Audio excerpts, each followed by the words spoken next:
안녕하세요. 안녕하세요. 네, 이제 단원별 문제풀이입니다. 적어도 심화 이론까지 공부했다라는 전제하에 물론 필요한 것들도 설명드리겠습니다만, 그래서 심화 이론을 수강하지 않았다면 심화 이론을 단원에 맞게끔 먼저 공부하시는 것이 학습 효율성을 높이는 데 도움이 되겠습니다. 일단은 바로 들어갈게요. 5페이지 세포의 생활 1번 생물체 내 화학 반응에서 생물체 내 화학 반응을 물질대사라고 하는데, 물질대사는 동화작용과 이화작용이 있죠. 동화작용 쉽게 말해 합성, 이화작용 분해.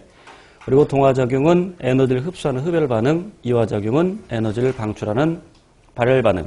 그래서 1번 문제는 이화작용에 대한 내용으로 묶어진 것 그랬는데, 기억, 효모가 포도당을 알코올로 만드는 작용, 해당 과정을 통해서 피르보산을 만들고 이어서 알코올 발효가 일어나죠. 이화작용이죠. 그래서 기억 맞고. 니은 녹색 식물의 광합성 작용은 동화작용이죠. 물론 이런 문제, 물론 그 문제마다 케이스마다 다를 수 있지만 이제 실제 시험에서는 시간을 좀 절약해야 되니까, 그래서 좀 어려운 문제 푸는데 시간을 할애해야 되니까 니은이 동화작용이라는 걸 모르는 사람 없을 겁니다. 1번은 실은 그저 줍는 문제인데, 그래서 선택지에 니은 들어가는 걸 일단 지워버리면 답 3번 나오죠. 때에 따라서 이렇게 풀 필요도 있습니다. 혹시 모르니까 이제 나머지 것도 보는 것인데, 그래서 디귿, 지방으로부터 지방산과 글리세롤이 만들어지는 반응, 분해죠. 그러니까 이화작용이고, 리을 초산균, 아세트산균이죠. 알코올이 아세트산으로 되는 알코올 발효도 이화작용이죠. 그래서 답은 기억, 디귿, 리을 3번이 되겠고, 2번 문제, 생명체를 구성하는 물질의 크기가 작은 것부터 큰 것으로 바르게 나열된 것 그랬는데, 이런 건 1번부터 차근차근 봐야 됩니다. 그래서 아닌 걸 지워야 되죠. 1번 효소, 아미노산, 그러면 아미노산이 더 작은 단위죠.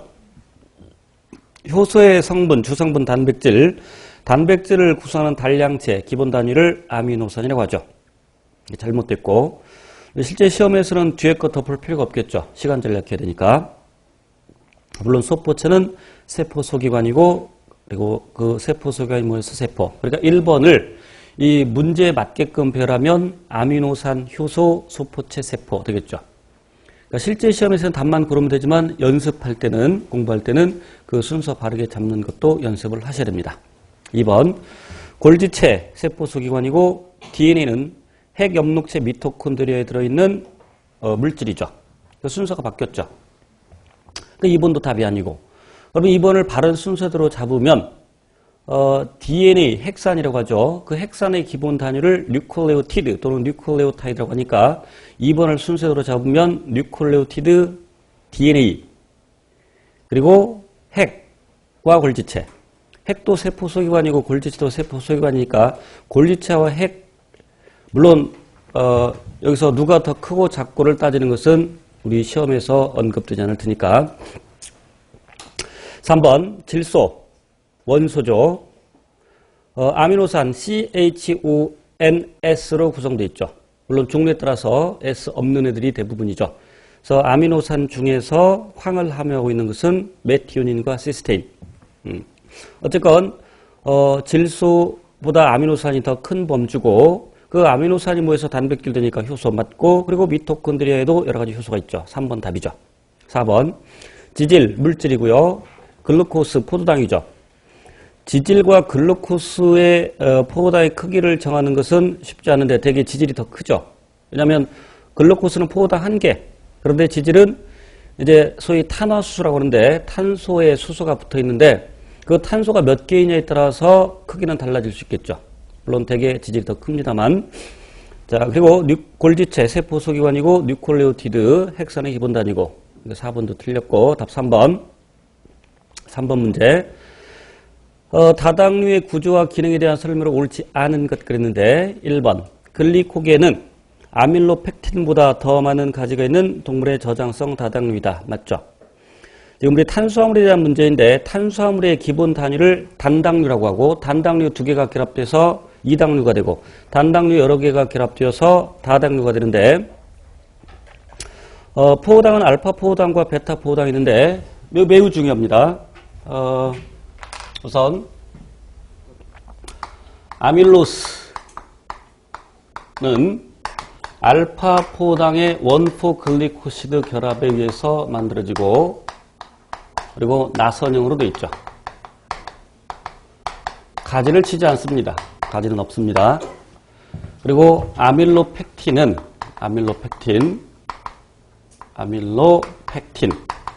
역시 알파 포당의 원포 글리코시드 결합 그리고 나선형인 상태에서 가지를 치죠. 기본적인 아밀로스의 구조에서 가지를 치는 것이 아밀로펙틴.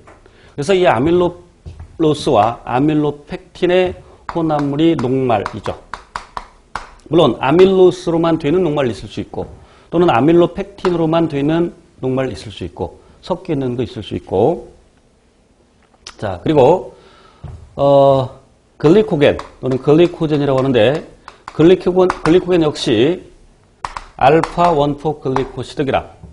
그런데 요 아밀로펙틴보다 가지를 더 많이 치게 되죠.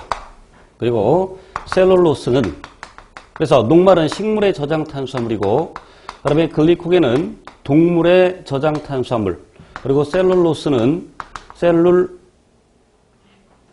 어디 갔어?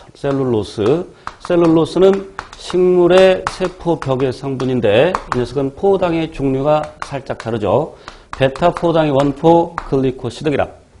역시 가지는 치지 않고 그리고 그 셀룰로스가 여러 개 이제 수속 여러 개에서 각각 수속이라고 하고 자 그리고 가지를 칠 때 여기도 가지 있고 여기도 가지 있는데 그 가지에서는 원식스 결합이 일어나죠. 포당 1번 탄수와 6번 탄수 사이에서 결합.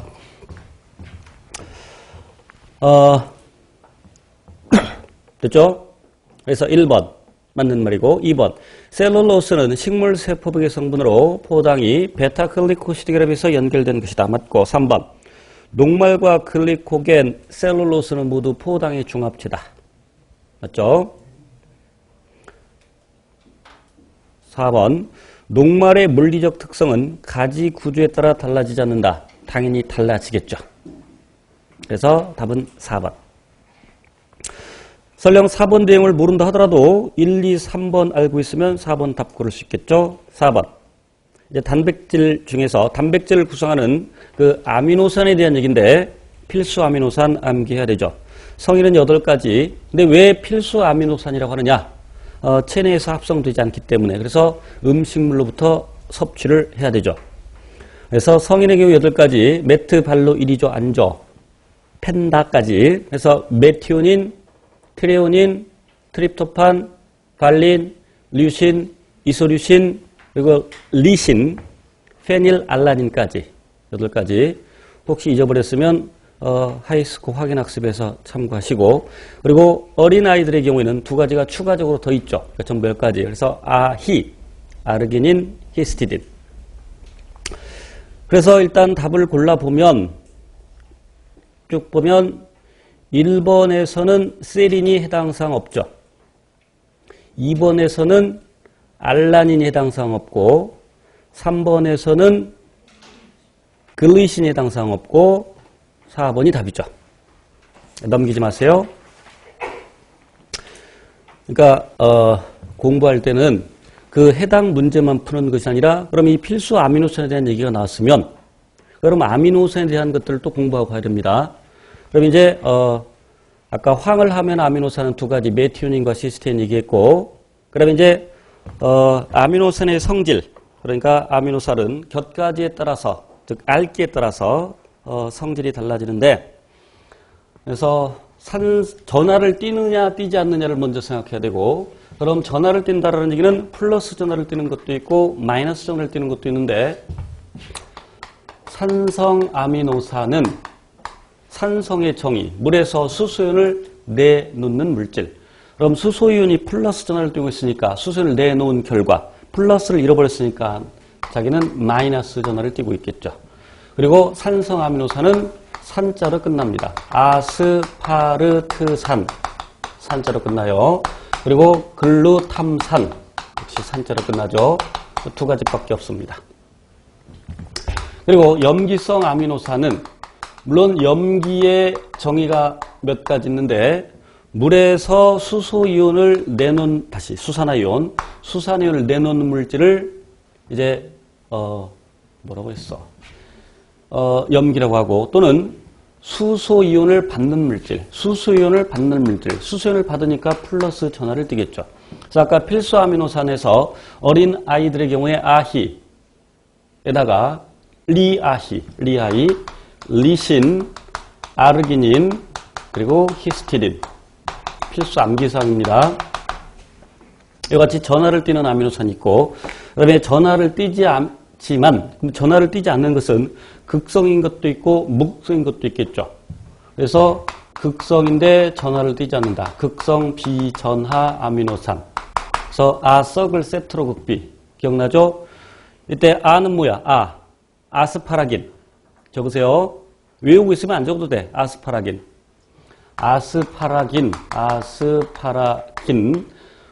또는 아스파라진이라고 발음하기도 하죠. 그럼 썩을 할 때 시스테인, 글루타민,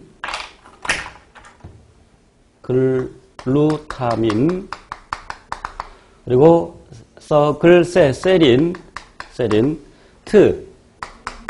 트레오닌, 썩을 세트로 이걸 조심해야 되죠. 티로신. 그래서 썩을 세트로 극비는 그냥 외우려고 그냥 붙인 거고 극성 비전하 외우셔야 됩니다. 그리고 이제 여기 산성, 염기성, 극성, 비전하 빼고 나머지는 무극성 또는 비극성 이렇게 얘기할 수 있겠죠. 자, 그리고 벤젠구리를 갖고 있는 거, 벤젠구리가 아시죠? 벤젠구리를 가지고 있는 거. 벤젠구리를 가지고 있는 아미노산 세 종류가 있죠. 그런데 극성인 것도 있고 무극성인 것도 있고, 그래서 극성인 것에 타이로신 또는 티로신이라고 발음하죠. 그리고 비극성인 것에 페닐알라닌과 트립토판. 됐죠? 완벽하게 암기하고 있어야 돼요. 자, 넘깁니다. 5번 단백질 문제인데 단백질 구조에 대한 설명을 옳지 않는 것은 우선 단백질은 1차 구조, 2차 구조, 3차 구조, 4차 구조가 있는데 1차 구조는 아미노산의 서열이라는 것은 종류와 배열 순서, 어떤 종류의 아미노산이 어떤 순서로 배열되어 있느냐. 그래서 이론 시간에도 강조했습니다만 예로서 인슐린이 나오는데 그럼 인슐린은 꼭 1차 구조에만 해당되느냐? 아니죠.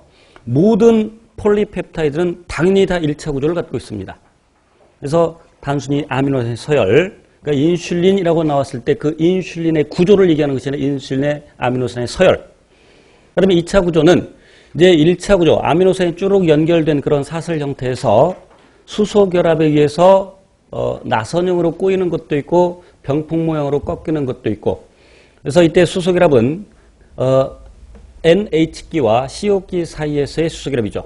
그래서 알파 나선 구조의 대표적인 것이 케라틴, 베타 병풍 구조의 대표적인 것이 피브로인, 그리고 이제 2차 구조가 다시 더 결합을 하죠.